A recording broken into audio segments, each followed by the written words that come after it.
Okay, cool. All right, so let's do intros.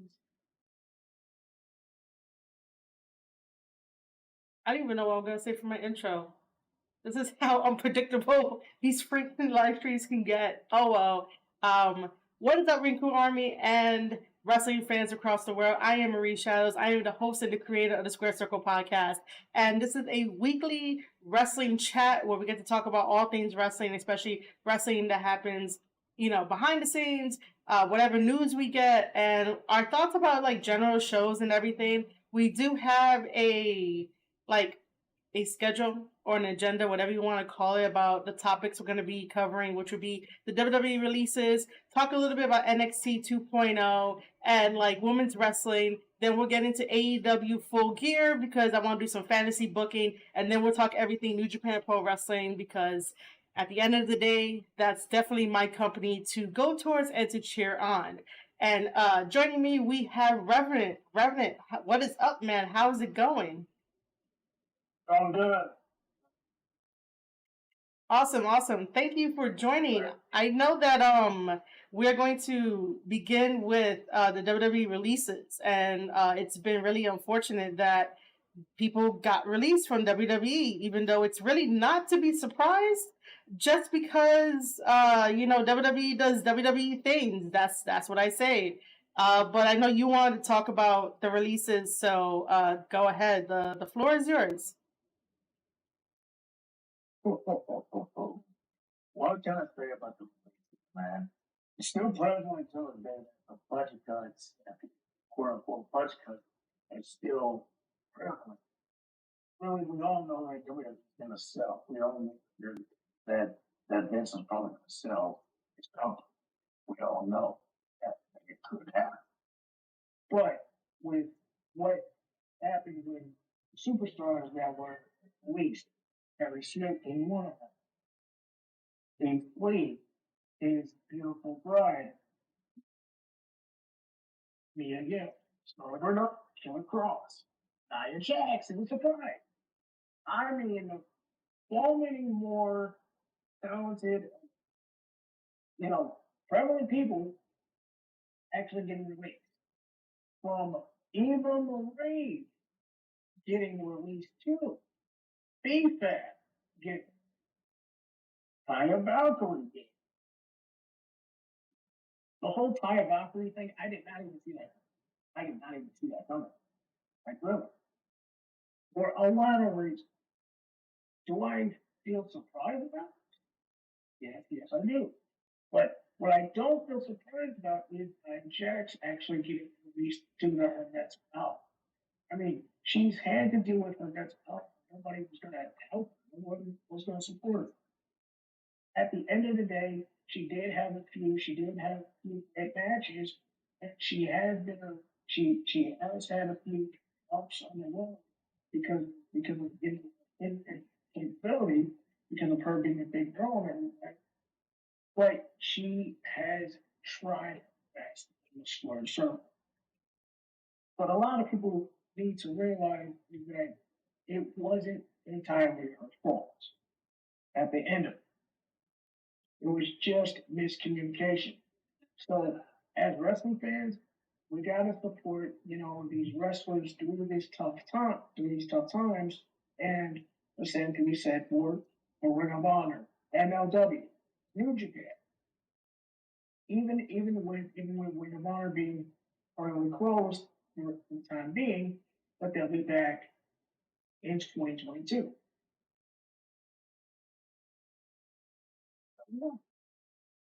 Yeah, man. It's pretty shocking at this point that WWE is still making cuts. But hey, Square Circle Countdown, what's up? Glad you're here in the chat. I'm using the chat on my phone for the moment. I don't have like two different screens to like be like, hey, what's up? But anyway, yeah, these WWE releases are like, still shocked to me. Initially, I was like, this doesn't make any sense. Like, why would you release certain people? Like, they were getting the ball rolling with Karrion Kross and Scarlett. So it's like, why would you release them? You were getting the ball rolling with Keith Lee, Eventually, Mia Kim was probably going to come back and do something. So why would you release them? Nia Jax getting released because they didn't want to give her more time for her mental health. It's sort of shitty in a way, but at the same time, it is business, and that's really unfortunate that I have to like back it up with like it's business. But she's one of like your biggest people there that can definitely pose a threat and be good in the storyline. She just wanted, extra time, but I guess WWE didn't want to like pay her for, trying to get back on track to a healthy mental state.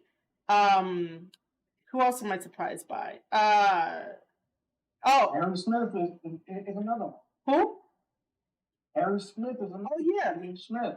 But I honestly, when Harry Smith was like, "Oh, I'm at like a dark match," I didn't really see much for him in terms of creative to be like, "All right, what is he really gonna do?" Like WWE has their favorites when it comes to like wrestling families, and like I don't see them pushing, Harry Smith, and then obviously he's gone, and it's like, what? Um, her name is BFAB, right? Yeah, BFAB from Hit Row. Yo, BFAB made Hit Row. Like, she helped Hit Row, and I think that like by not having her in the team, it hurts the team in the end. Like I really enjoyed the whole entire Hit Row, them coming out and rapping and stuff like that. Like I enjoyed that. I didn't think that she needed to go. That could have been their answer to AEW's Jade Cargill, because they both look similar, and you could picture the whole world for them, and it's also in kind of a clapback to the Acclaimed as well. Yeah, even though I'm not really an Acclaimed fan, because I'm like, I gotta hear better bars, but I will give Max Caster his due and his props for the bars he dropped on Bryan Danielson. So I will give him that. But other than that, I am not a fan of the Acclaimed. I'm just not. You know why? Because it doesn't come across as authentic whenever they like drop raps and stuff like that. It just doesn't come off like that. It's like, bro, the '90s called and they want their rap style back. Like you need to get like a new rap style. That's just me. Even with me being a part of the '90s, era of hip hop, I grew up with Tupac. I grew up with Biggie. I grew up with LL Cool J and Eminem. I grew up with all these guys that have been long since passed or even coming up. I've grown up with these guys. Grown up with these guys. So pretty much, mad respect to Max Caster and Anthony Bowens and Hit Row as well. I mean, mad props. They're the future of wrestling. To be fair, even if they don't get the respect that they deserve, it's the respect that they need right now. Yeah, definitely. So I don't know what happened. I'm trying to make sure that everything across the board is working as smoothly as possible. I am sorry. I popped out like the freaking YouTube chat. We are coming close. We are coming close to our next proposition of Full Gear, and also we have the NXT. We have NXT 2.0 as well. Yeah. And we also have New Japan as well. Yeah, so we can transition into NXT 2.0, which I'll just quickly ask you, how are you enjoying the product? How am I enjoying the product? Let me be frank about it. I've been seeing bits and pieces of it, and let me tell you, it is definitely a step up a little bit. It's a step up because you have guys like Baron, who's the nephew of Rick, who's the nephew of Scott Steiner, and the son of Rick Steiner. Now to be fair, Lawrence definitely has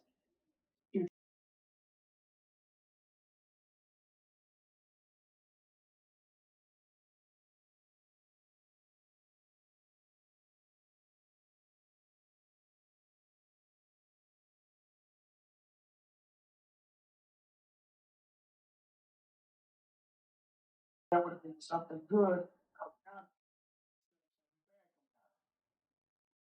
Yeah, but they can't do it because like Steiner is part of their like actual real name, which is like Rickensteiner. It's a little complicated at that point. For me personally, I'm enjoying NXT 2.0. I don't have like a crazy um you know thing about it. Like for the first time, I am not angry about something in professional wrestling that I want to like sort of thick in a way.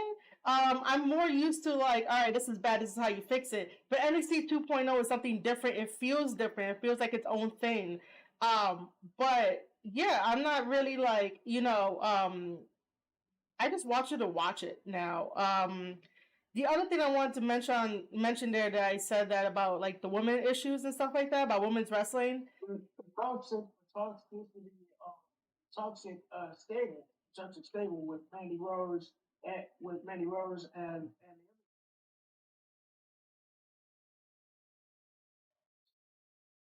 Yeah, I think that it works. But this is just to like address, the anger that's on Twitter, and I'm trying to find the perfect way to like put it.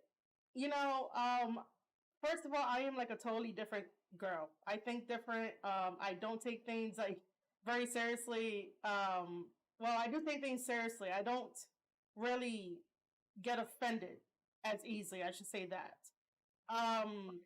So just to put it out there for like context, WWE wasn't really into like women's wrestling because throughout the years of WWE, even when in the early days of professional wrestling, women were just seen as like the side piece to a wrestler. They were seen as either the manager, the valet, maybe an interviewer all the way back in the day. And then only now are we really seeing the work that all of our voices, our female voices, along with like men voices, to be like, hey, we want actual women wrestling. We actually want women's stories, and they have given it to us just to quiet us down. But they have given it to us. That's why we got the women's evolution. But in NXT 2.0, they're doing something edgier to attract fans and views. Because if you're not attracting fans and views, your product is gonna die, and that's the last thing WWE wants. So I don't think that when um, if, if you hear my cat in the background, she's calling for whatever she wants. Anyway, I swear. Yeah, yeah, yeah. I know. I know. But the women are gonna be attractive. I think that's why toxic attraction toxic attraction works because sometimes we're not seeing that side of sexiness that sometimes could be missing in entertainment because you have to remember that WWE programming, it's like watching like an HBO show, a Showtime show, a Netflix show where there's constant like sex appeal and stuff like that and people are talking about it. I just think that if you want a better women's product out there from WWE, people like us who comment on WWE need to really stop commenting on it and just write it out. Because if you're not giving it any type of publicity, then that's a way for them to listen to you rather than being angry for every little thing, every little comment, and not really putting in the work to be like, I am stopping to really watch this. This is not fun for me. Therefore, let me go support other things. Thunder Rosa is doing a fantastic job with the women with Mission Pro Wrestling. Um, I'm sorry, my freaking cat. Always, always, always. Shout out to Thunder Rosa for doing a thing and kicking ass. Yeah. Always when I want to go live, like pets, man, pets are the worst at the moment. All right, I'm just gonna let her stay there. Everyone in the chat is gonna be like, "What am I complaining about?" But all right, Rev, I'm gonna need you to take over. I gotta go rescue a freaking kitten. Alright. So with everything that has happened through the wrestling business, we have New Japan Pro Wrestling and Full Gear on deck. In here, we have a stacked card featuring, well, just recently announced this past Friday on AEW Rampage. CM Punk versus Eddie Kingston. That match, in my opinion, is going to be a classic. That is going to be a full-out Dragon Ball / Dragon Ball kind of brawl. That, word of God, I hope Eddie Kingston and CM Punk kick each other's ass. I hope they kick ass and tear the friggin' house down. All right. As for the other matches, what can you say about that, Marie? All right, hold on. Before CM Punk and Eddie Kingston fights. Okay, before we get to that, right? Do you see this creature, YouTube? This creature wants all of my attention. Okay? I told her I was gonna be live streaming, and she's like, "All right, cool, I'll go to sleep." No, this one didn't go to sleep, so I had to go like rescue her from doing something she's not supposed to do. And then now she's meowing at me to be like, "Let me go, let me go." But is this person? You hear her? She's adorable, but like, you know, I told her that I'm gonna live stream. Can I please live stream? I love you, but I need to live stream. Could you stay there and not be a pain? Thank you. Yes. We got a little pet action, if that makes more sense. Before we move on to that, let me just read the chat because I don't want to forget about the chat. Let's read it. All right, so we're gonna we're gonna go up to Square Circle Countdown. Did say Hit Row was unique and different. Their version of promos by singing rap songs was great. I totally appreciate that. Yeah, I totally agree with that. And then he also followed it up with damn shame that they whacked B-Fab before they could take off. Obviously, right? Because she was a freaking future of that. That's why I future endeavor WWE for my countdown. I've had enough of the product. See, be like Square Circle Countdown. Like, future endeavor WWE from your review shows, so that way they can understand why people want change. If you're still being angry about it, and I totally get it, being angry gets you views, it gets you clicks, it gets you clickbait. I totally get that. We all need to make a living from doing this. But if you really truly believe in a product that you love so much, sometimes you have to let it go for it to change and for them to get it. If you're still complaining about it, they're not going to change. Square Circle Countdown also said 2.0 isn't hitting for him. That's totally okay. All good. And then we have Joey M8, which is a cool dude. He's mostly on my Twitter timeline. He says, "Hi. Thanks for joining the chat, by the way." Square Circle Countdown says, "Oh yeah, that's what I did. I'm not watching WWE for now and hoping they get better. Until then, I can't watch it." And then obviously Joey's like, "Team Cat."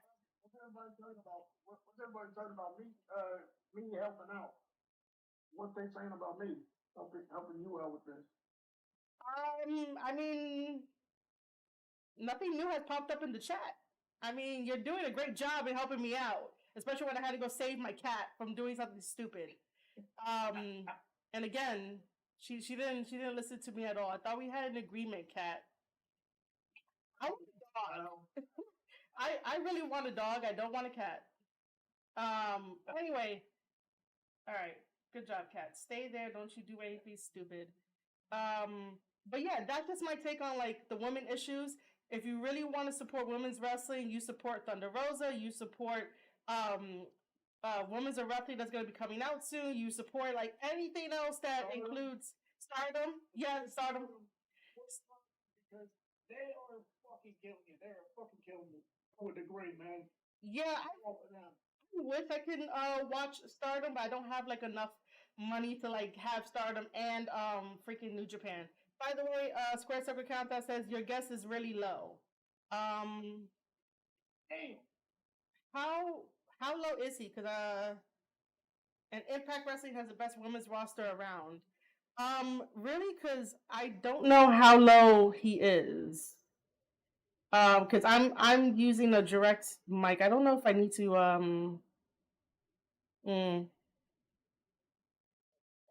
I don't have any break at the moment to fix this.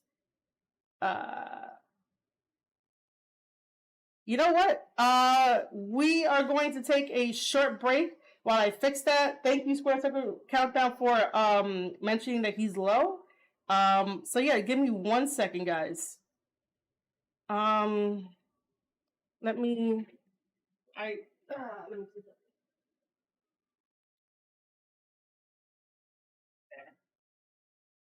me see. I need to because they said that he's low.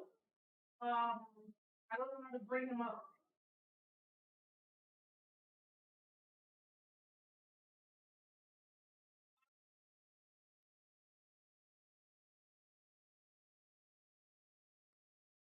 All right, I got it. I know how to fix it now.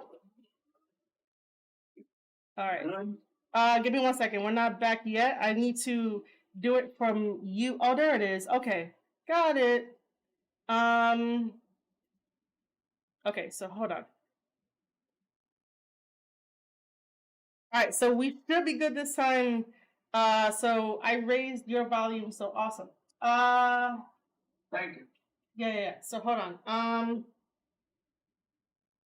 Oh yeah. So start speaking. So that way, Squared Circle Countdown can know to say whatever. What's up? What's up, Square? What's up, Square Circle Podcast? It's your boy, Revenant Resurrected, or Rev. Sure. Yeah. I think you should be good because I raised yours up a lot. All right. So but yeah, like I was saying, support all women's wrestling. If you don't want to support WWE, it's totally okay. They'll eventually get it. Let's move on because I don't know how many times I have to reinforce the point. Let's go to AEW. All right. So Square Circle Countdown says that you're better. Cool. So I fixed it. All right. He says thank you. Sorry about that. Oh my god. So yeah, you brought up the question to me about Eddie Kingston versus Punk. Now, for people that have been following my podcast and been hearing me on other podcasts, I am no longer a CM Punk fan. I will save you guys the story. I'm not gonna get into it, but I once was. But when you go up against a New Yorker like Eddie Kingston, don't sleep on us. I'm from New York. Don't sleep on New York because I'm bound with people from New York, man. They are fucking nuts. They're fucking nuts. In a good way. They're fucking nuts in a good way. So Yeah. don't sleep on New York. Don't sleep on Cali either. Don't sleep on Cali either. Yeah.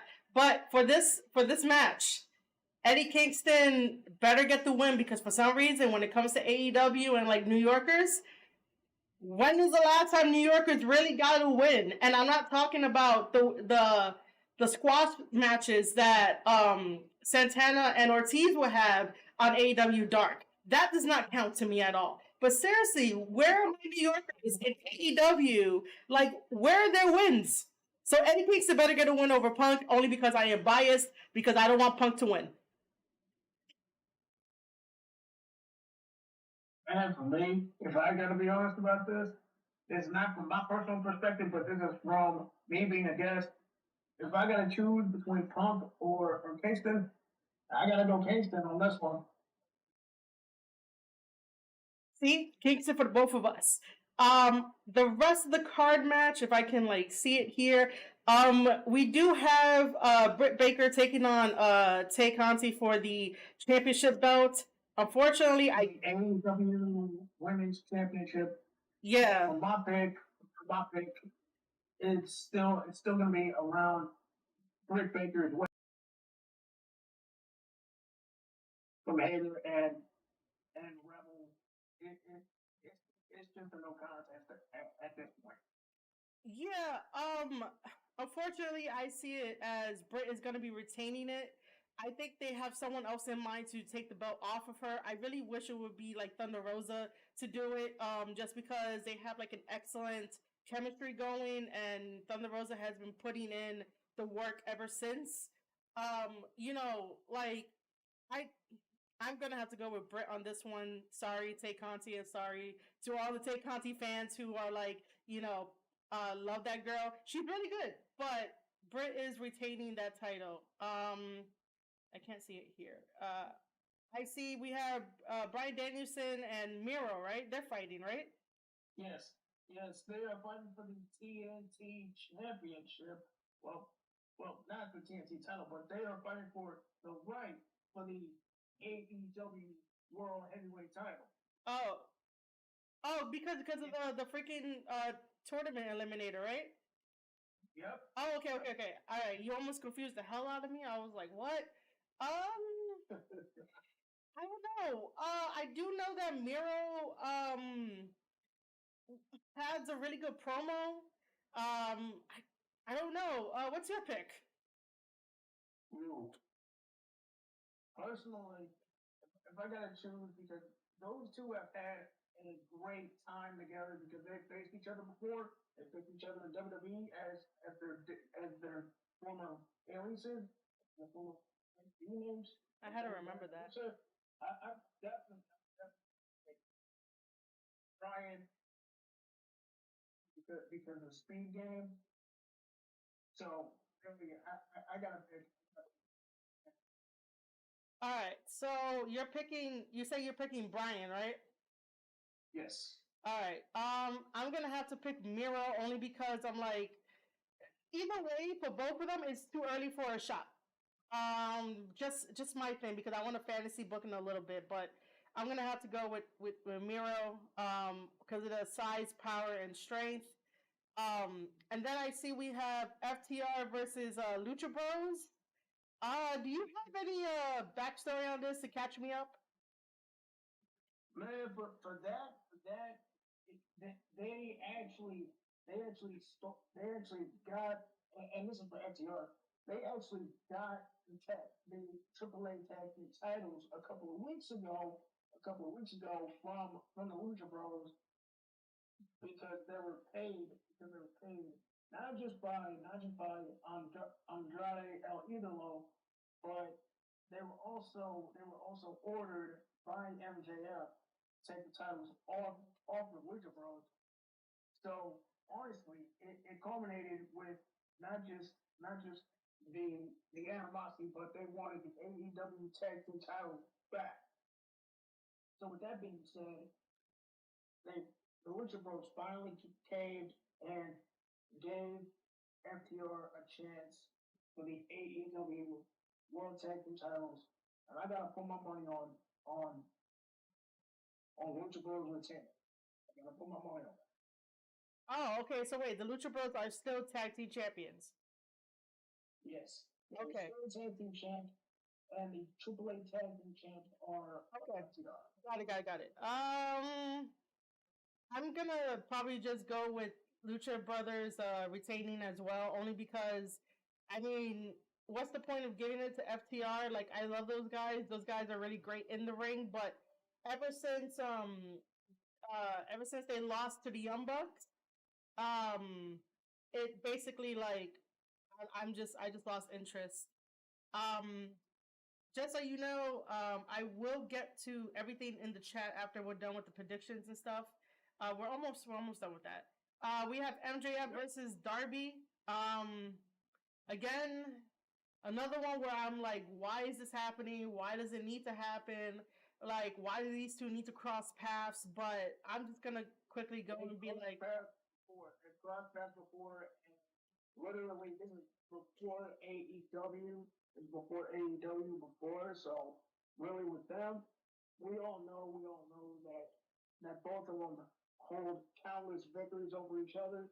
It's just the tip of the iceberg. Even with Wardlow being at MJF's side, and even having that goddamn Dynamite Diamond involved, MJF is gonna win.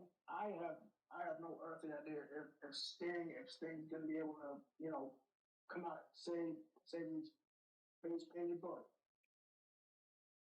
man, I'm just gonna go with MJF and call it as that. Like, it's just one of those things of like, why do we need this? Exactly. I don't know why we need this. And then we have a tag team match of the Super Click versus Jungle Boy, Luchasaurus, and Christian. Yep. I guess. I'm basically going with the Super Clip because really they gonna cheat. They gonna cheat. Yeah, they are. They are gonna cheat. I guess I'll go with Super Click as well. Like I don't really care. I really don't. Next is the Inner Circle versus the freaking American Top Team. I don't give a shit about this. No, I don't give I don't give two craps. I don't give two shits about it either.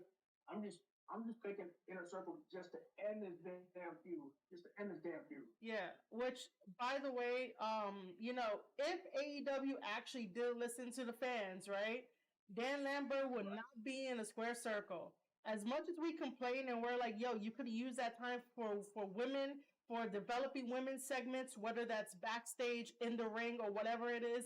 If AEW actually listened to us via Twitter, like he says he does, he would have not had Dan Lambert and American Top Team doing this whole shit. Because it's like, to me, I look at it like he's trying to attract UFC fans as well to get that casual viewer to watch wrestling. When all UFC fans for years, they're like, yo, you watch some fake ass shit. So why would you want to get UFC fans over to like the wrestling side? Like it makes no fucking sense. Anyway, and then Scorpio Sky could be on his own, and Scorpio Sky could be a really major contender as a singles wrestler, and then Ethan Page the same way. But again, I don't really think Tony Khan really listens to us, because if he did, Dan Lambert would not be there. The rest of the UFC fighters will not be there, because not every UFC fighter can transition to be a wrestler. And that's totally okay, totally fine. But again, we could have used that time for more women development, better storylines for the women, just better all around. So with that, I'm just like, we don't need American Top Team. After this is done, it should be done. Inner Circle should eventually break up. I don't know when that's gonna happen. But yeah, that's just my take on it. Like, I really don't think Tony Khan really listens to us as he says he does, because Dan Lambert is still there. Before we get to the main event, let me go back up to the chat to read stuff on Square Circle Countdown. Unless unless Rev, you wanna interject. My brain is moving too fast. I apologize. Nah. Honestly though, you're not wrong. You're not wrong about everything. You're not wrong about the predictions. You're not wrong about about the Dan Lambert thing. And I mean, literally, Dan Lambert hitting home, with the millennial thing, and me being a millennial myself, but me living with my family for a lot of reasons. But this is mainly me because I'm not just lazy. I'm just thinking. I'm thinking of a positive, more constructive way to handle things if I'm in the real world. Okay? People need to stop judging. People need to stop judging the millennial generation, which is our generation. First off, stop saying that we're lazy. Stop saying that we're lazy and we don't do anything. I mean, yes, we do have lazy traits, but at least I'm one of the millennials that actually has a brain and that actually knows what the fuck he's talking about. Even if it's fucking dead. I don't care. Yep. I agree with all of that, dude. I really do. Because sometimes, you're not lazy for the fact of like not doing anything. Sometimes people develop and go at their own pace rather than at the pace of everyone else. I may do things a little bit more quicker than like Rev does, and Rev may do quicker things than I would do.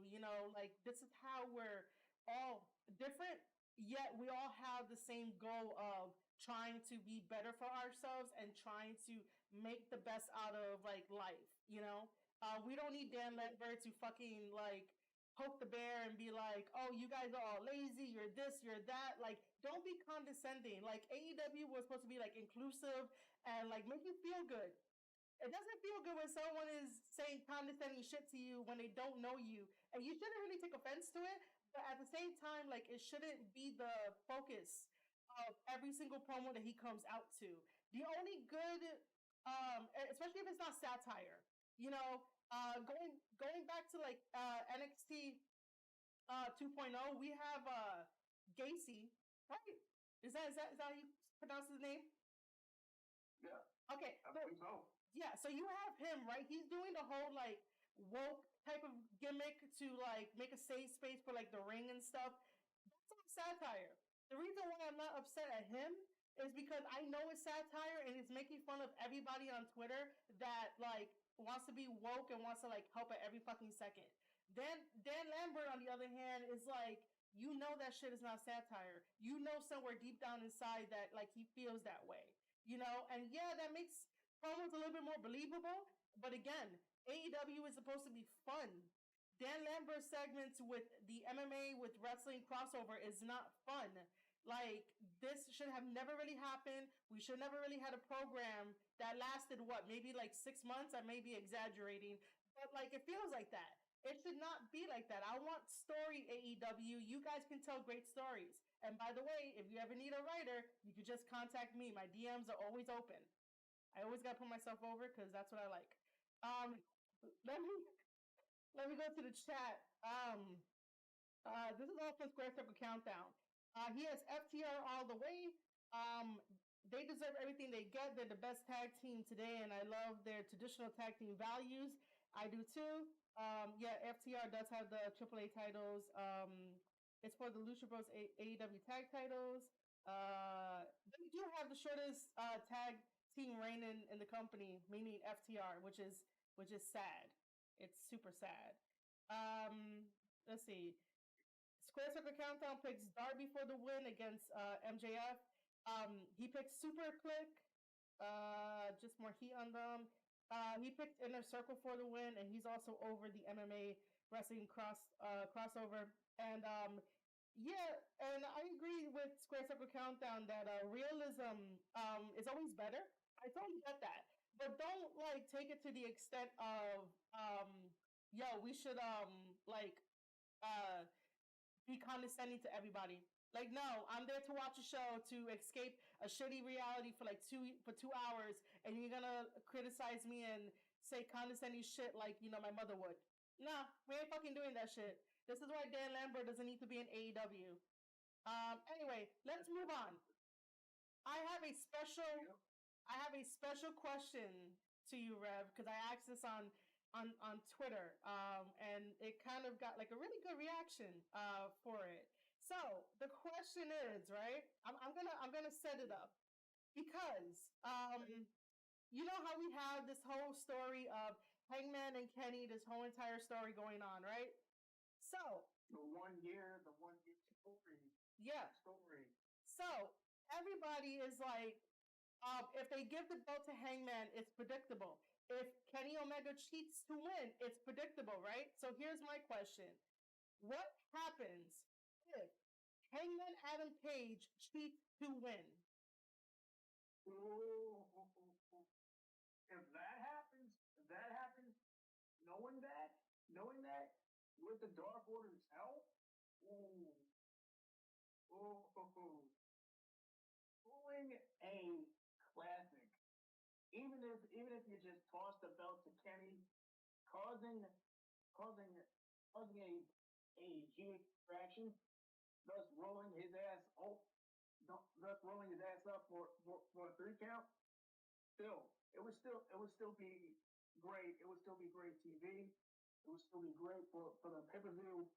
And for what it's worth, if I gotta put this over for a lot of reasons, because literally Hangman deserves a chance at the AEW World Title, but even still, with him winning the Casino Battle Royale, the Casino ladder match, literally making sense of that. But because of that, it was originally supposed to be Brisbane. Originally, since the partnership had fell through, it was done. So yeah, we just had Hangman. So I see Hangman absolutely winning, even if it means like cheating. Cheating. He's still gonna clean victory nonetheless, even if it involves cheating. Yeah, I only posed that because everyone was saying the predictable stuff. Well, Hangman has been going through all these obstacles and, feeling very doubtful and not really confident until, like, not so long ago. And I think that, like, He's just like me. He's just like me. He's just like me. Not confident, not confident, anxious, you know, drinking till he freaking pukes. Oh, no. This this is what I usually drink because I usually drink it till I pass out or completely give up on myself. But to be fair, I'm different from Honda. I'm different from Adam Page. I know what it's like to be that millennial who's cautious about it. So pretty much, this is for every millennial that's listening, and this is for our friends listening as well. Never be cautious about anything. Always, always go for your dream. Always do your best. Always make the best choice that is right for you. Even if it's the hard one. Even if you're helping your nieces and nephews, even if you're helping your family out, just do the best you can. yeah, I mean, that's definitely the most that anyone could do, anyone can ask for. But like I was saying that the only reason why I asked that question on Twitter is because everyone is looking at the predictableness, but no one would ever think Yeah. that Hangman would cheat, and I would pose that because after all the shit he endured, you sort of wanna like cheat the cheaters because you learn from your mistakes, you learn from your loss, and you're like, oh, these guys are not gonna get the one up on me, and you can be sort of sneaky with it. Heyman Adam Page has this new confidence about him to take on Kenny Omega, and we all said it throughout the years. Kenny has these insecurities, and so that sort of plays in the back of his mind. So imagine someone with confidence coming up to you while you have these insecurities, and that could definitely trip up Kenny Omega.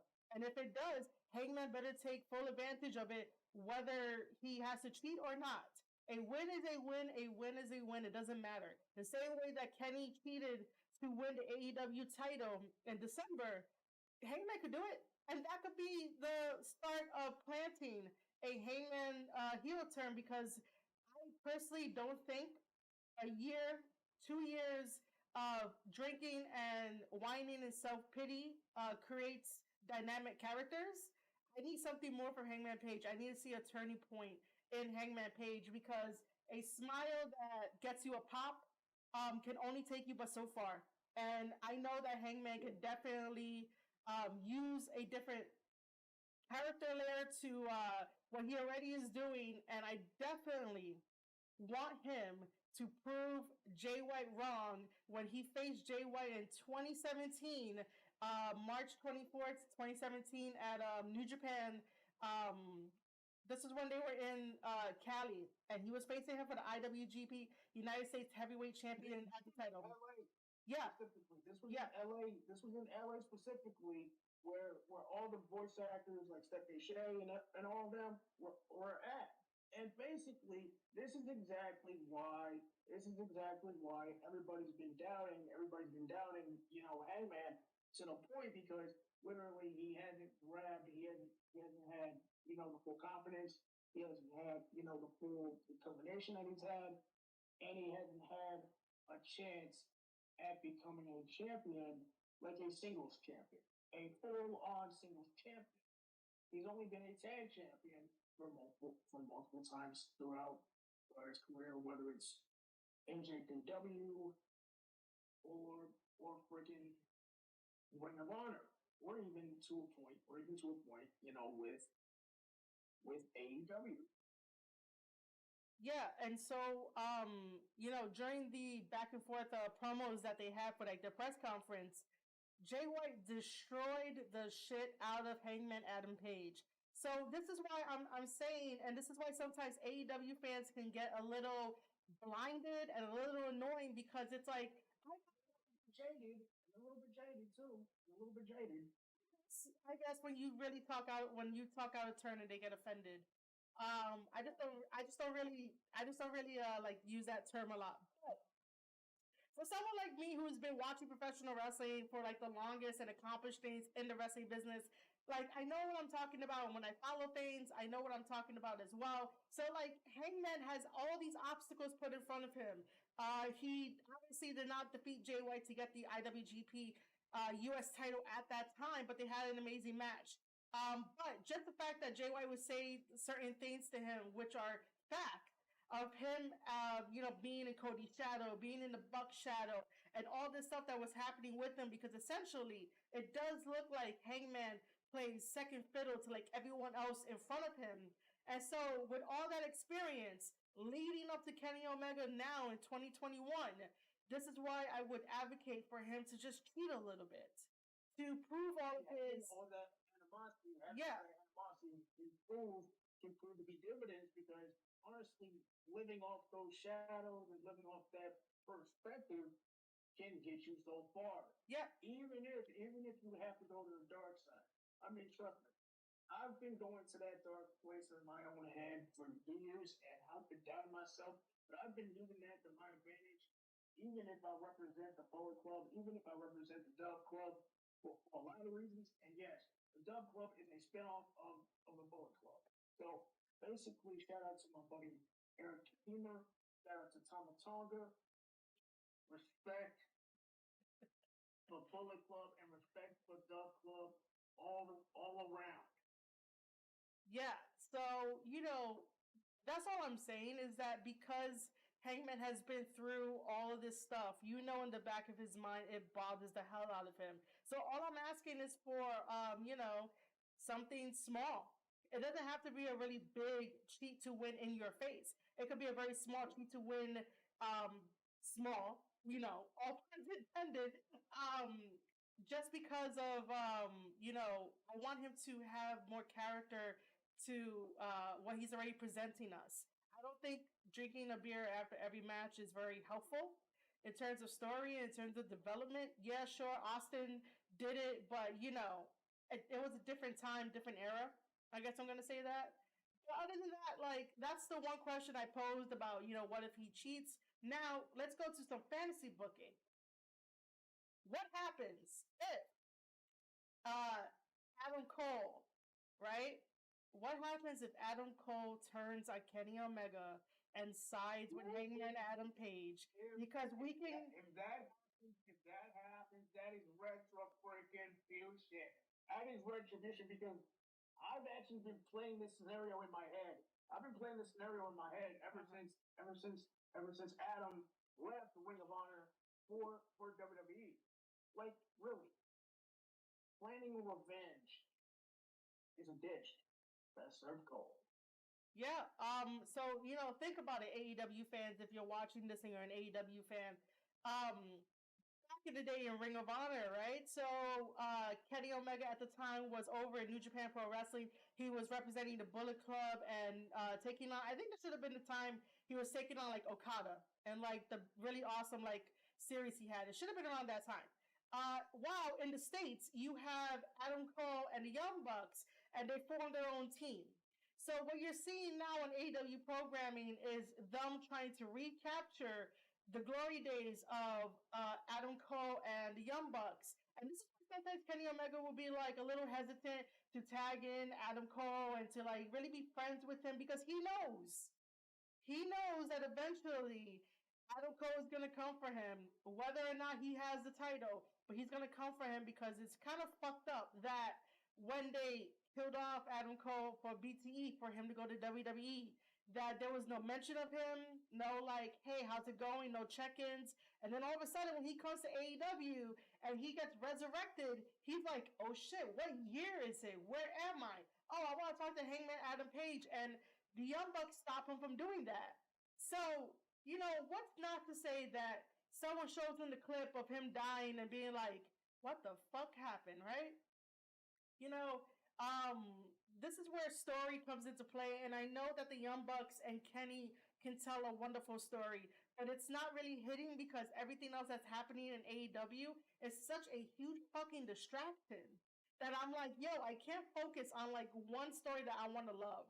And this story, it will be like really great and it'll take like one of the awards, but just wait until Full Gear comes. Whether Hangman is cheating or not, or Adam Cole is going to strike hard and strike fast, and then just turn on everybody and be like, he's in it for himself.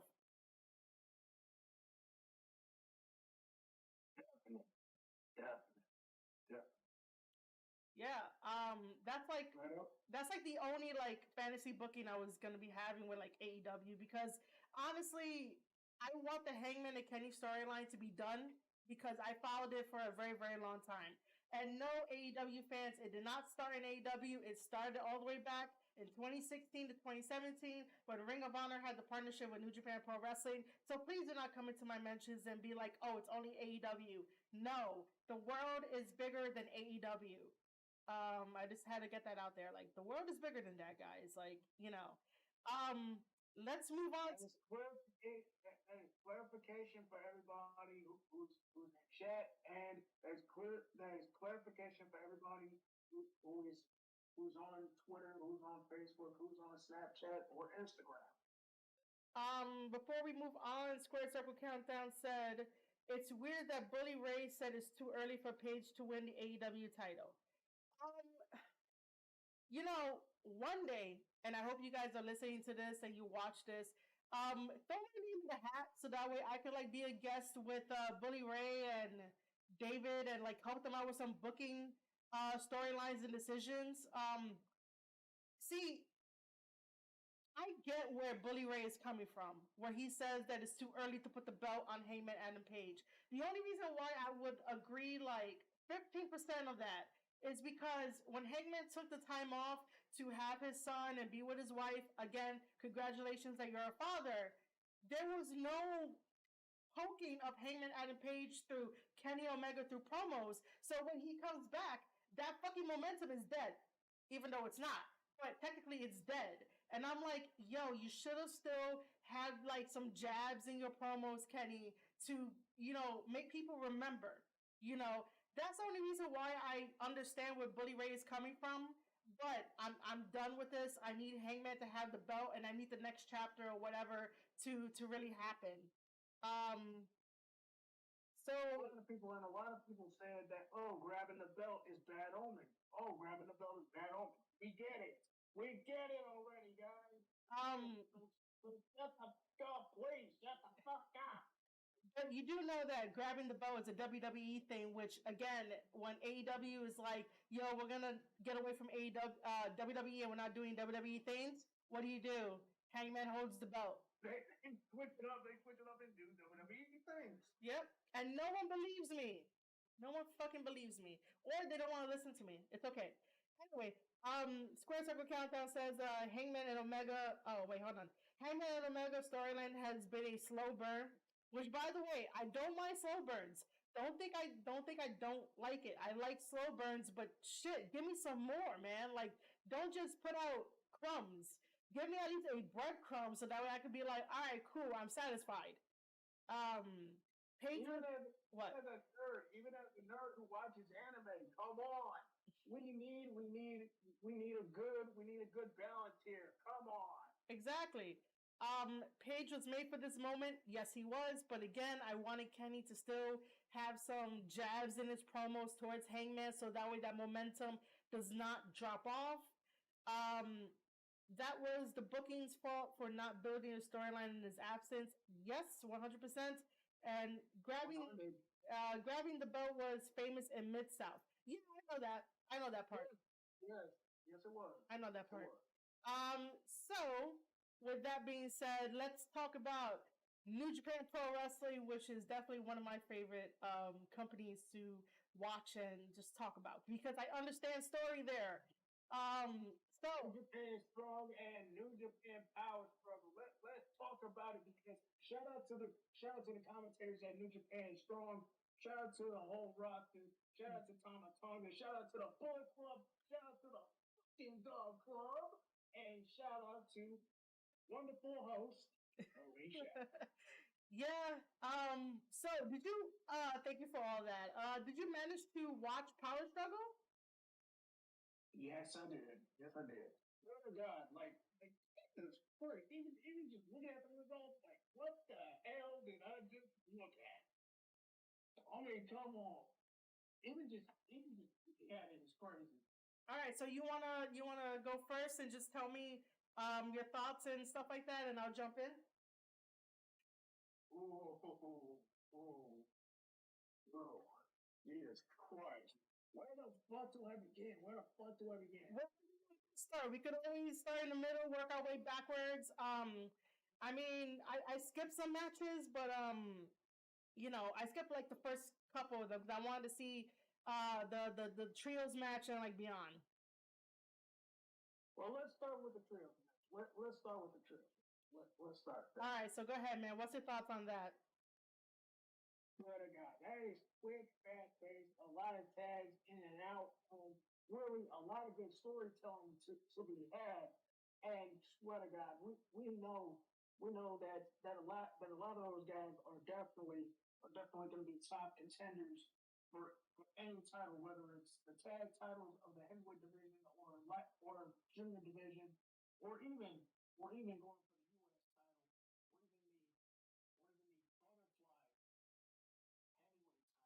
butterfly heavyweight title, which is kind of fit. Are you really calling it the butterfly championship title? Really? Not to mention the WWE, dumbass way of saying the Divas title.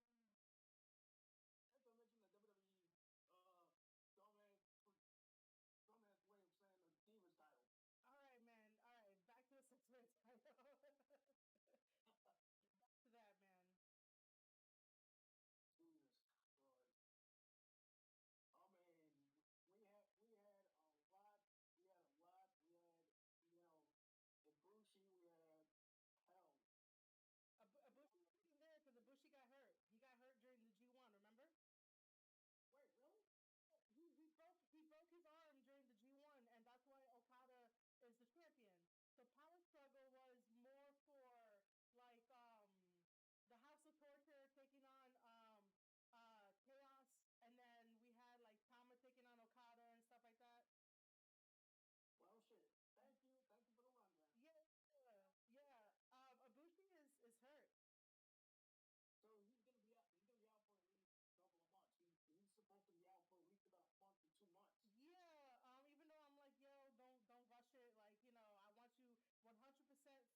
so why not? We'll do dub, or it could just be Rev. It could be that. But like I said, if I ever have like a T-shirt or something, never make jerseys, it'll be Storyteller on the back for me. But yeah, so like Show uses the wrench, which I think that's hilarious. He's nicknamed Murder Machine, and he uses the freaking wrench. After the match. That's crazy. That's crazy. So after the match, Yo comes out, and Yo is wearing all white, while Show is still in dark colors. And this is going to be an amazing story, just because of light versus dark, evil versus good, and stuff like that. Show turning on Yo finally, and them going their separate ways, and and they are both included in Best of the Super Juniors, which we're going to get there soon.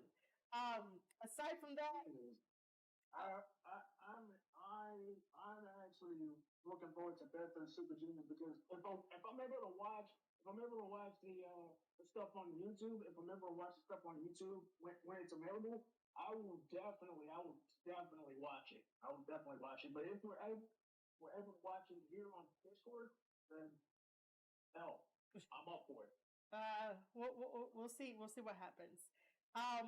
As long as we don't get copyright. Yeah, of course. But like I said, we'll see what happens. Let's see. Aside from the trios, my brain is automatically gonna jump into freaking Tama versus before that, we had Kenta versus yeah, but first let's go to Kenta versus Tanahashi. As much as like I love Tanahashi, and Tanahashi this year has been like the angel in the darkness of everything that we're going through. They don't allow him to hold on to a belt for like a really long time. And I don't know why they do that. I wish that they really stop doing that and give him a really long time. But then again, I would like that. Well, I like that Kenta has the title. It was a really good match back and forth. I really loved it. But again, we're doing the whole Jesus thing. So doing the whole Jesus thing. So doing the whole Jesus thing with Tanahashi, and literally the double thing with Kenta. Basically, after the victory that Kenta had, as we all know, Kenta calls out CM Punk to have GTS versus GTS. Go to sleep versus go to sleep. That's gonna be a classic. That's gonna be a classic in and of itself if we ever get that far. I'm going to bust your bubble. It is not gonna be a classic. It should be. It should be a classic, but CM Punk has been avoiding Kenta for years. So the real question is, will Tony Khan allow CM Punk to fight Kenta? Because again, CM Punk has been avoiding Kenta for years, and CM Punk avoids actual real fighters. So I don't think so. Don't get your hopes up. Like don't really get your hopes up, guys. It looks good on paper, but again, CM Punk is picking specific people. That's why I'm a little surprised that he picked Eddie Kingston to like try to fight. Because I'm like, yo, Eddie Kingston, like in a real fist fight, you wouldn't win. But let me stop. Let me go back to Kenta versus Tana. That was a really good match back and forth. I really enjoy when Kenta wrestles, and I really enjoy when Kenta speaks both English and Japanese. Like, I love it. Yeah. I love it. One day I'm gonna need Kenta to teach me Japanese. Like, he'll be one of my teachers. That's what I want. What was the match before that one? I mean, we could definitely talk about Tama versus Okada. That shit, man. So I like to do deep dives of like these matches. And this match is different from the G1 match. Totally different. These two are not the same matches, which is a good thing. There was stuff that was done in the first one, which is very surprising. When I say the first one, I mean the G1. And then when it comes to Power Struggle, Tama wasn't able to get the Tongan Driller in order to defeat Okada. He didn't do the guillotine choke, which is called the Milano Special. He didn't get the chance to do that to Okada. Okada was on his game, right? Okay, see, I'm getting all giddy talking about this shit because I like going in depth to this shit for story wise. Even though Okada is married to one of the vocalists, who does anime stuff, and yes, this is me being a freaking nerd, all around, like literally. That's a great behind the scenes of Okada's personal life and ways. I mean, that's something that you don't learn. That's something that you don't learn in wrestling. You just have to dig. You just have to dig a little bit. Okay, but we're not here to expose the personal lives of wrestlers. But yes, I do know that. It's just a little fun fact, though. Yeah, I know. Fun fact. But I personally don't like exposing the personal lives of wrestlers. I just really don't. Unless we're given permission. That's all. We gotta stick to the facts. Yeah, we gotta stick to the facts of stuff like this. But oh yeah, so Okada was definitely on his game plan when he was facing Tama during this whole entire thing. So like Tama kept going for the gun. He kept going for the gun stun. He never. The only time he actually tried to like really execute it was when he does like a chin breaker. It's kind of a jumping stunner, right? Yeah. It's basically what Carl Anderson uses. It's the same move. Carl Anderson like gave it to him like when he left. God. But so the only time that like it sort of works is when Tama does like a variation of it as like a chin breaker to Okada to get him to the outside. But throughout the whole entire match, like Okada was ready for those gun stun attempts, and like it never really happened. And I'm like, yo, Okada learned very quickly from the G1 all the way to Power Struggle that like he has to avoid the gun stun at all costs. And I'm like, all right, cool. So Okada has your number, Tama, with a gun stun. Like you have to like pull out something different. Um, that's definitely the one highlight that makes it different from the G1, because obviously in the G1 fight, Okada was just like, oh, it's Tama, you know, like whatever, it's Tama from the Bullet Club. How many times has Okada faced the Bullet Club? So many times, you know, he never really gave Tama like the time of day to be like he's an actual great fucking wrestler until the G1 happened. Okada lost, and then he brushes Tama off after Tama is like, yo, I beat you during the G1. I should get a shot at that briefcase, now turned title. And so in Power Struggle, if you guys go back and watch it to when Okada comes out and he has that stare to basically Tama, that's all you need to know about that's all you need to know about Okada's feelings towards Tama. And I'm just like, this is perfect storytelling. This is perfect story that makes me so giddy that I'm like, oh, I went back to go watch it again so that way I could be like, all right, I got my notes down. But yeah, Okada was not letting Tama do his normal things. And then I think the one thing in the match that Tama sort of like fucked up on was that while Okada was on the outside, he went back into the ring to be like, you know, the good guy to let the count out happen. But then the Bullet Club mentality switched on, so he went out. He did a suplex to Okada, went back into the ring, and the count restarted. And I'm like, you know, Bullet Club, I've always praised them for using the outside environment to their advantage. They are one of the best in the business that are very destructive, and they know how to use it. I really wish that even though this is a really good fight and Jado didn't interfere, that Tama would have like hurt the shit out of Okada during the outside. And this would have been a clean victory without interference. Yeah, definitely. It would have been a clean victory without interference if Tama did not allow that little time for Okada to rest, because you never want Okada to dictate the pace of the match. If he dictates the pace of the match, yo, you better somehow trip him up and like take advantage, because that's it. Or else you're screwed. Yeah. You're screwed like that.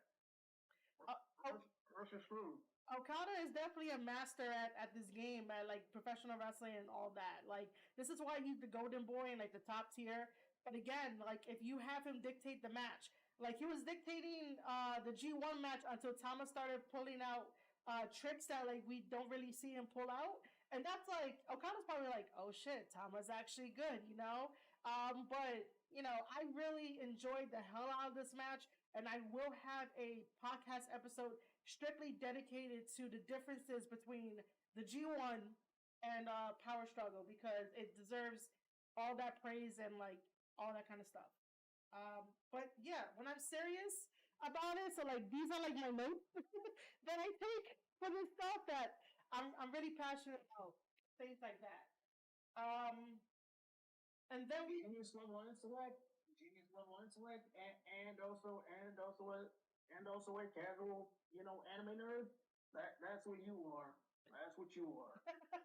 thank you, man. I appreciate it. I really like my whole goal in the business, after like WWE let me go and stuff like that, and me having this podcast. I still think outside the box to try to help professional wrestlers in any possible way.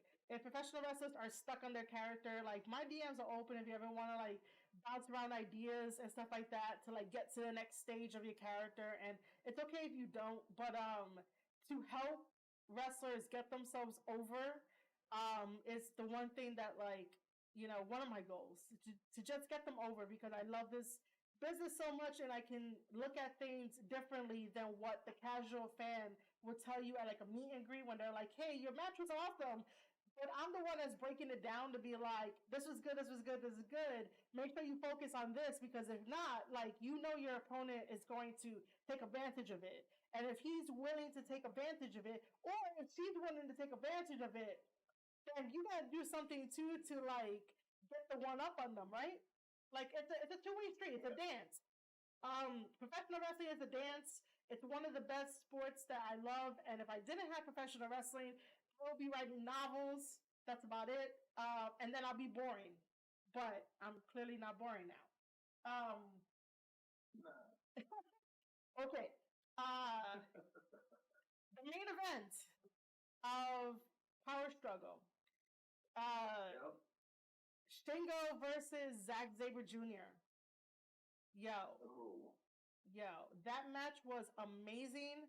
Shingo has so much power that I'm like, this guy is so great, man. I'm happy that he is IWGP World Heavyweight Champion.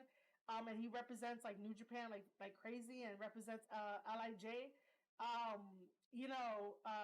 From start to finish, it was really a good one. Zack Sabre Jr. is good. There's obviously no question about it. Um, he's definitely a technical wizard. I really enjoyed it. That's like a 5-star, 6-star match, and it's definitely like match of the year contender. I don't really have notes to really go in depth into it, but you guys need to really watch it to watch that one. But yeah, after that they did the press conference, and I think in the year 2021 it is so weird to see Okada and Shingo in this press conference with both of their belts. Because Okada is like, yo, I won the G1, but I don't want a briefcase. I want the championship title. And he brings the version 4, the belt we all love, from home. And he's in this press conference with Shingo. And I'm like, what is happening? This is going to be the undisputed, and I'm saying this for me as a wrestling fan, this needs to happen. The undisputed IWGP World Heavyweight Championship. Make that match happen. So, do we end up having a triple threat where it's Okada versus Shingo versus Will Ospreay?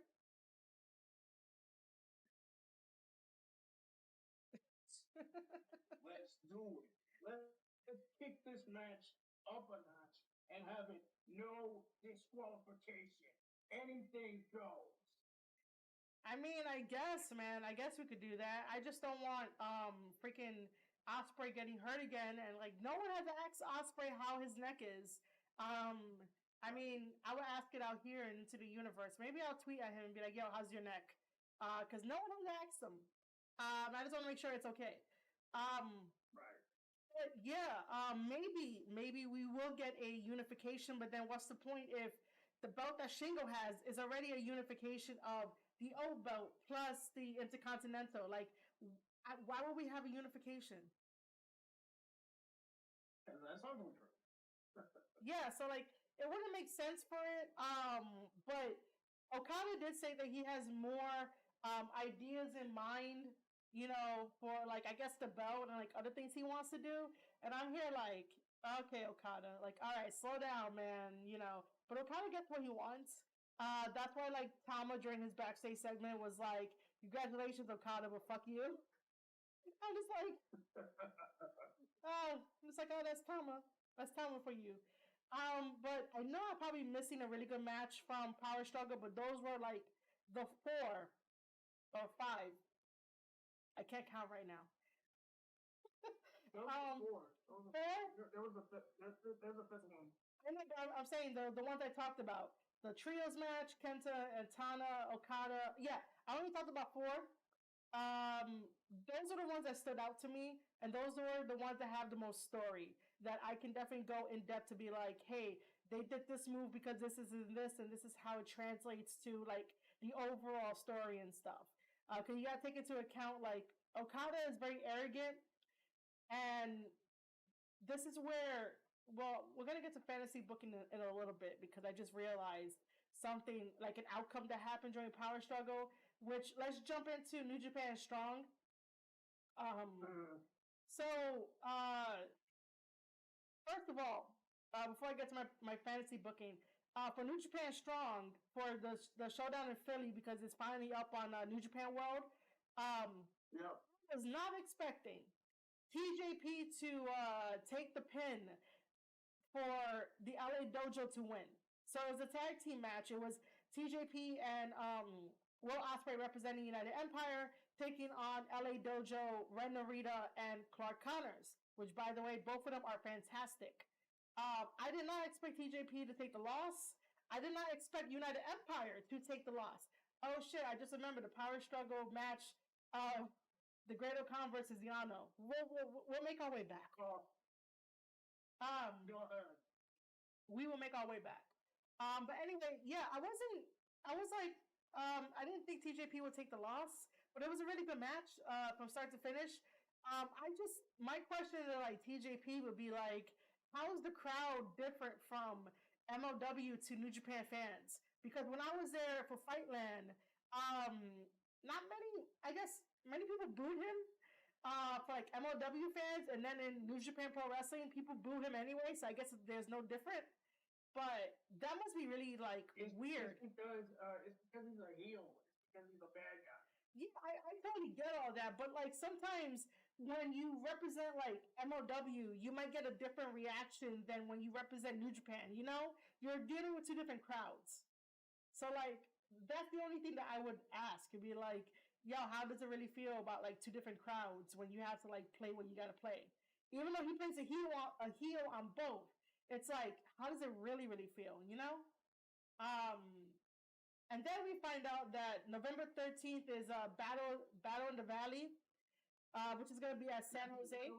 Not just Battle in the Valley, but we also got Full Gear by that point too. Yeah, it's on the same date. So Full Gear and New Japan Battle in the Valley are on the same day. If you guys want to watch Battle in the Valley, you can. It will be on Fight TV. I don't know for how much, but you have the New Japan World. Most likely, you're getting the Japanese commentary on New Japan World, which I'm used to Japanese commentary already, so like I'm okay with that. So the card for that one is that Will Ospreay will be taking on Ren Narita, which is going to be a fantastic match. I do not see Ren Narita winning that match. I don't see him doing that though. I have the exact same feeling about that. I have the exact same feeling about that. No pun intended, and no ill will. Will, he's great, but he will be coming up short this time around. He will be coming up short this time. Are you saying that Will's gonna lose to Ren Narita? Yes. Wow. That's a really big wow. Okay, but Ren Narita was saying in his backstage comments that he doesn't want that fake championship belt. So if he does pin Ospreay, not only will Ren get like bragging rights, but like, do you think that they're gonna continue that feud? Because Ospreay's whole freaking goal for the American tour is to just beat the shit out of the LA Dojo guys. Like that's why I find it weird that you're like Ospreay's gonna lose to Narita. They should give Ospreay some heat though. They should give Ospreay some heat. Even if he loses, this will give the LA Dojo the credibility that they need because they've been taking a few bumps on the road, but they've also been coming back. They just need redemption at this point with what's been going down. And I think with Will, he just wants to beat up, you know, the LA Dojo just for kicks, I guess. I guess so. I mean, it's not really like too clear about like why he wants to really take apart the LA Dojo when he could be in New Japan. He could have been in the G1. You know, he could have faced Shingo, and they could have had their thing of like, yo, who's the real IWGP World Heavyweight Championship title? But Ospreay's out here representing Strong and all that kind of stuff, having like a lighter sort of schedule in a way, even though like wrestling is not really that easy. But no. But yeah, I just don't see them giving the victory over to Ren Narita because you know that they're gonna have eyes in the back of their head, even though TJP is teaming up with Jeff Cobb to take on more LA Dojo members, Carl Fredericks and Clark Connors. So that's gonna be a very interesting one. I remember Jeff Cobb, not just him being unmasked, but also him being a part of Lucha Underground back in the day. So really, it's not really that hard. Yeah, and then spoiler alert, during the MLW tapings of War Chamber, which unfortunately I was not able to be there, but with people putting it up on Twitter, Jeff Cobb did come back to MLW in his, I guess, Lucha Underground character to be a special member of the War Chamber, to be part of that. But yeah, so like, you know, This got me interested now. So, you know, Jeff Cobb and TJP teaming up is a really interesting combination. And either way, Ren Narita is going to have eyes in the back of his head and definitely have some help because you know that Ospreay may or may not have some cheating going on, but I just don't see Ren getting the win for that one. The other thing too is that I wanted to do the fantasy booking for this one. So, of course, you know, I am wearing a Jay White t-shirt and I love Jay White and I don't ever want to doubt King Switch and everything like that. But because of what happened at Power Struggle, because he had his own Bullet Club faction. Not two. He had his own Bullet Club faction. Cool. What? You mean like Jay White? He was a part of Bullet Club at one point. He was a part of Bullet Club at one point, remember? Jay White is still part of Bullet Club. He came in right after Kenny. Yeah. Because really there was a split faction between the OGs and the Elite. Because I think the OGs still consist of Guerrillas of Destiny and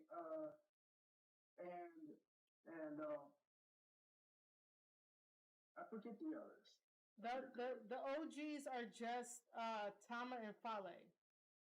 There's like no one else as like OGs. Yeah, so Jay White never had his own like faction. He's been leader ever since Kenny got removed. So yeah. So anyway, as you guys know, I'm a huge Jay White fan. But because of what happened at Power Struggle, of Ishii, Goto, and Yoshihashi no longer being the 6-man Never Openweight Championship Tag Team champions, that means that Ishii has the chance to dethrone King Switch for that Never Openweight Championship belt. And judging on me watching wrestling for so long, like, I don't want to believe it. And if it does come to Ishii taking the title off of Jay White, there's probably going to be some dissension, and Jay White is definitely not going to take the loss very well, and he's going to start blaming people. And this is where my fantasy bookie came into play, because before, with the whole thing of Jay White giving certain comments about there's way too many people in Bullet Club and that people are going to need to start like cutting people, and how like Tama was like trying to remind him of like, yo, you should actually be here and be a leader and all this kind of stuff. The back and forth banter. I think eventually we may have, and this is just me fantasy booking, eventually we're going to have Jay White versus Tama, only because I saw some similarities between Okada's arrogance and what he was doing, and how Jay White has something similar along the lines of Okada. This is why they're two alpha males and they can't really get along, because they really are similar if you really look at it. So I think eventually we'll get to Tama versus Jay White. And the only reason why I'm saying it like this is because I'm very hesitant to really put that out there into the universe, because I'm not sure exactly if that's a good idea, if that's really going to happen.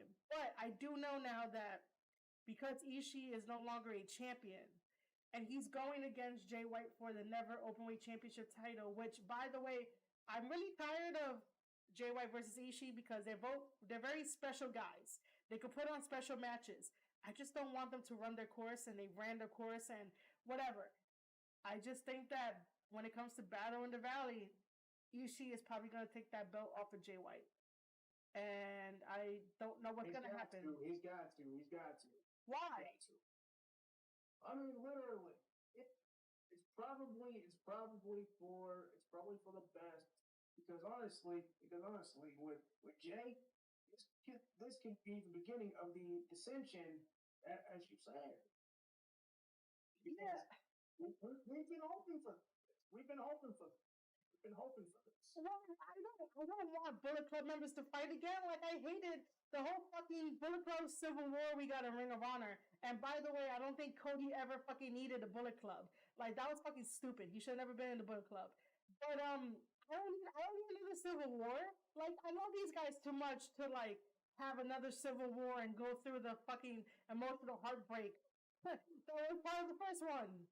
I was Team Penny all the way. I don't want to be like, I have to choose between Tama or Jay White. Like, no. I don't want to do that. I really don't want to do that. I really don't, because then I'm like, yo, I freaking love Jay White, because, he gets me invested into his character and shit, and he's, a really awesome guy. And then you have Tama, who's like fucking fantastic, and I'm like, I can't choose. So this is why, like, I was saying it the way that I was saying it, because I don't want it to be true if it does happen to be that way. But then again, if any of them listens to this, like, they could always adjust. Yeah. But I really don't want that. I wonder what the comments. I wonder what the comments are going to say about this. Eventually we'll get. No one has really commented much yet. But it's okay. On the replay, people will probably leave a comment. Which by the guys. Oh my god, my brain. This is why it's live, and I have no edit button. If you guys want to leave a comment, leave a comment. It'll greatly help us out. But other than that, like also for Battle of the Valley, we have Juice Robinson versus Moose. It should be for Battle in the Valley. I don't see Juice. I don't even know if it's for the title, but I don't see Juice taking the title off of Moose. That'd be interesting. It would only. I don't see Juice Robinson taking the title, taking the championship taking the Impact title away from Moose because Moose has, the power game and he has speed as well, which is dangerous, which is really dangerous, even for a big man like him. It is. He was doing it. I mean, Darby's promo just about last week or so, he was taking pot shots, he was taking shots at AEW and WWE. Like really, even with the speech impediment thing, to his character, it works. It works. For a lot of people, for a lot of people saying, with Moose, having the credibility that he has because he was a part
of a master and student kind of thing with Jews and Italian because those two feed off each other like say with Fit Finley and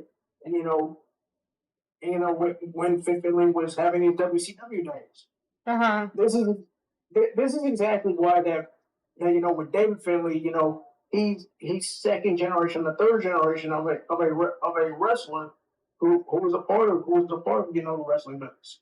And this could be said for say Randy Orton. This could be said for for freaking Tama Tonga. This could be said for the Usos' younger brother who just recently debuted in NXT 2.0. And literally to that point, we have second generation and third generation. We have second generation and third generation wrestlers who are a part of NXT, who are a part of New Japan, who are part of Ring of Honor, and who are part of Impact Wrestling that need to branch out more and that need to have great matches, whether it's dream matches, whether it's hypothetical matches in fantasy bookings, whether it's just championship reigns that need to be pushed a lot more or pushed a lot less. Whether it's getting annoying, whether it's getting good, whether it's getting stale or not. We don't know yet. Yeah. I just thought that was like a very wholesome picture and stuff. So whatever happens, obviously I will be like in support of whatever happens. We'll see what happens. Quickly going back to Power Struggle, I knew I forgot a match, and it was that amateur wrestling match of Yano versus the Great Kahn. And in the Great Khan's corner, you had Aaron Henare. Why the fuck does Yano always win these matches? Like, whatever Kena Pro Wrestling match, even if I'm asking that, like even if I'm following New Japan, I'm asking myself the same thing. I'm like, yo, why the fuck does Yano win this match? Spoiler alert, guys. Yano won the fucking amateur wrestling match by a point against the Great Khan, which was fucking stupid. Sometimes I think those things are rigged, and I'm like, yo, I believe the Great Khan and Aaron Henare way more better for like MMA amateur fighting rather than Yano. And I'm like, oh my god, freaking Yano, man. Yano wins fucking everything. Like, one of these days, like, someone's gonna have to reveal the fucking secret of how he wins.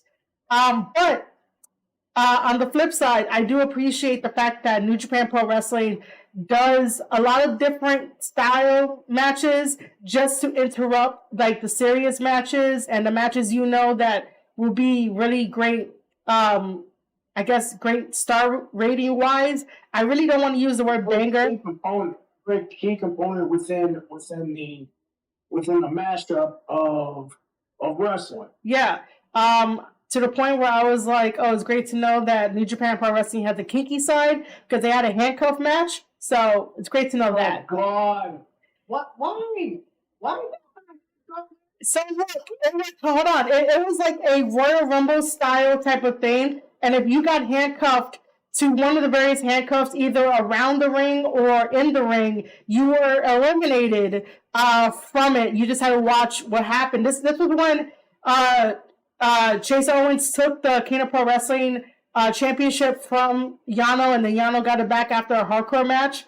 But yeah, New Japan being geeky, which I still want New Japan. I wouldn't mind. I wouldn't mind New Japan sponsoring me, but you got to call it as it is, the kinkiness. Anyway, Jesus Christ. Let's talk about the best of the Super Juniors, and then right after that we'll do some fantasy booking, and then we are on our way out for stuff. So we have the World Tag League as well. Don't forget, we have the World Tag. Yeah, I said we got a fantasy booking because the list hasn't come out yet. But I do have the names for the best of the Super Junior 28. So we have Taguchi, Master Wado, Robbie Eagles, Yo, Hiromu, Bushi, El Desperado, Yoshinobu, Doki, Ishimori, El Phantasmo, and Sho.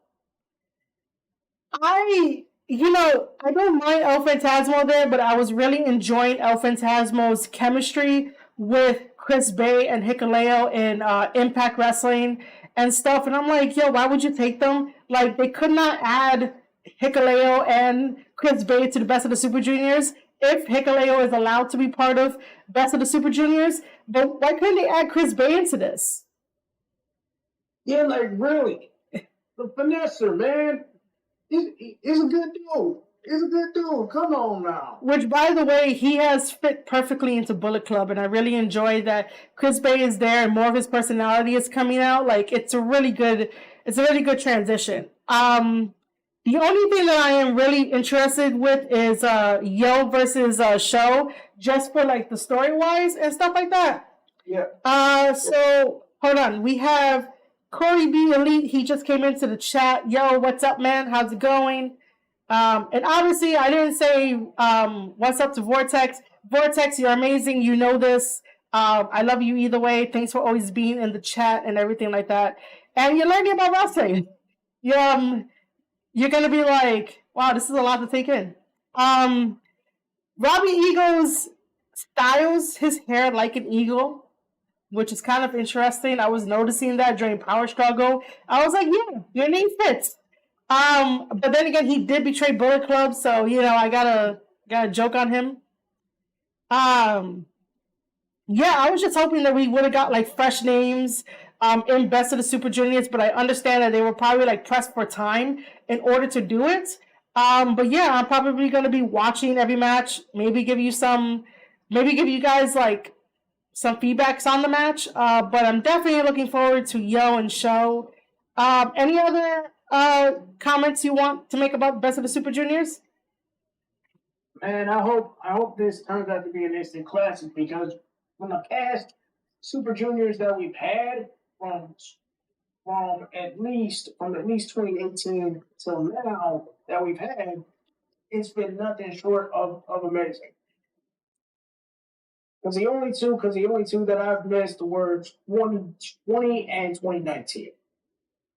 Yep, and with that, we're just gonna fantasy book World Tag League. I did not create anything for it, but I do know that I want the Gorillas of Destiny in there. I do know I want any form of the United Empire. So that means once Jeff Cobb comes back, I don't know if we're gonna get Great Kahn and Jeff Cobb, or Jeff Cobb and Hinare, or Hinare and the Great Khan, but as long as my boy Hinare is in that World Tag League with either Jeff Cobb or Great Khan, I am happy. Just because, freaking Hinare was over in New Zealand for like a very, very long time. And even though he was training for his comeback to wrestle in Japan, like, I can finally get to watch him wrestle again, and like, I'm very happy about that. So I need him to wrestle. I need New Japan to actually like use him. So any form of that. Let's see what other tag teams I could think of. Oh, obviously, House of Torture is probably going to be in that, just because. Yeah. So that means it's probably going to be Evil and Usual. Because Show is in Best of the Super Juniors. House of Torture need to come back. They need this W. They need that W. But they're already 6-man tag champions. I don't know if they really need the W. Right. I would give the W to like a new tag team, maybe like the United Empire. I'm like leaning more towards the United Empire. Tama and Laura have been fantastic. They're 7-time tag team champions, so like they can always make it 8. They're always like going to be the best. Yeah, because they matched the tag. They matched the tag of the Usos when it comes to Edge and Christian. But they matched that tag time. Oh, okay. I mean, I said the Usos because they tied the Usos at 7. Yeah, they tied with that because remember, it's family versus family. Come on. Even though it's different islands, man. It's different islands, but it's still family. Still family with those guys. Come on now. I mean, we know that. I would go with God. I would go with Gorillas of Destiny. Maybe, right? Maybe the reason why Chris Bay and Hikuleo may not be in Best of the Super Juniors. Again, if anybody wants to correct me on if Hikuleo can be part of it, you guys can, because I don't know the weight limit. But imagine if New Japan is like, hey, we need Hikuleo and Chris Bay to come over for World Tag League and be a tag team. Like, I would lose my shit. I would be like, this is great to have them come over and be part of World Tag League. Who else is on the roster? Oh, obviously, it got announced that Naito will be in World Tag League with Sonata. Naito did not need any surgery on his knee. During the G1, he landed very awkwardly when he was facing Zach Zaber Jr. And even though he finished the match, he still needed a little bit more help getting out and getting to the back. But he did not need any surgery, but he will be seen in World Tag League with Sonata. Let's see, who else do we need? Maybe it's gonna be Goto and Yoshihashi. Part of it, Yeah. you know. Man, these are the guys that like are really doing the rounds and stuff like that. Mhm. I don't know. Can you think of anybody else that you want to be in the World Tag League? Ooh, man, how about we have pretty much? I'm just thinking of how about if we ever do a heavyweight version of it, we should totally have, since we still have the partnership with Ring of Honor, and everything, We we don't should at have. least have to. Hold on, wait. We don't have a should- partnership with Ring of Honor. Ring of Honor. Ring of Honor is on hiatus. We don't have a partnership with Ring of Honor. Do you mean Impact? Yeah. Okay. Yeah, we should at least have we should at least